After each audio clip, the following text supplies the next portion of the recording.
Hi friends, welcome to Neeraja vlogs and kitchen. ఈరోజు నేను రవ్వ కేసరి చేద్దాం అనుకున్నాను. అయితే మా పాప లేచింది, ఈలోపే లేచి ఆడుతుంది.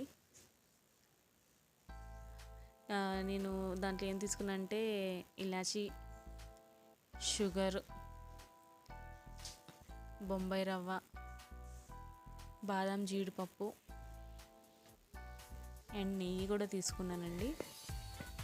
కళాయిలో నెయ్యి వేసాను. కొంచెం ఆయిల్ వేడెక్కాక ఈ బాదం జీడిపప్పు వేసిన కొంచెం రోస్ట్ అయ్యేలాగా ఉంచాను. మరీ డార్క్గా బ్రౌన్ అవ్వకోకుండా కొంచెం మంచిగా రోస్ట్ అయ్యేలాగా ఉంచాను. ఎందుకంటే మా వాళ్ళకి అట్లనే ఇష్టం, కొంచెం కచ్చా పచ్చగా నవ్వలేటట్టు ఉండాలని అది చేశానండి. అట్లాగా తీసి అది అయిపోయింది. పక్క తీసుకున్నాక బొంబాయి రవ్వ వేసానండి. బొంబాయి రవ్వ కూడా వేయించాను. అది మరీ డార్క్గా అవ్వకోకుండా తీసేసాను. కొంచెం పచ్చివాసన పోయేదాకా వేపుకున్నాను బొంబాయి రవ్వని కూడా. తీసి ఒక పక్కన బౌల్లోకి తీసుకున్నాను బొంబాయి రవ్వని.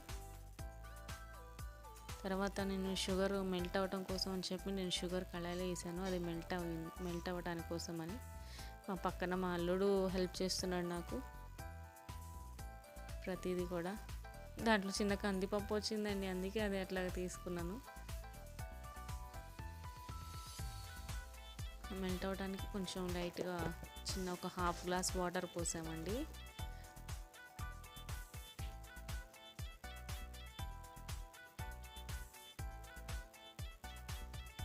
మెల్ట్ అయినాక నేను బొంబాయి రవ్వ వేసేసాను అందులో. మళ్ళీ ఇంకా కొంచెం దాని గురించి వేసాను. కొంచెం సిమ్లో పెట్టా,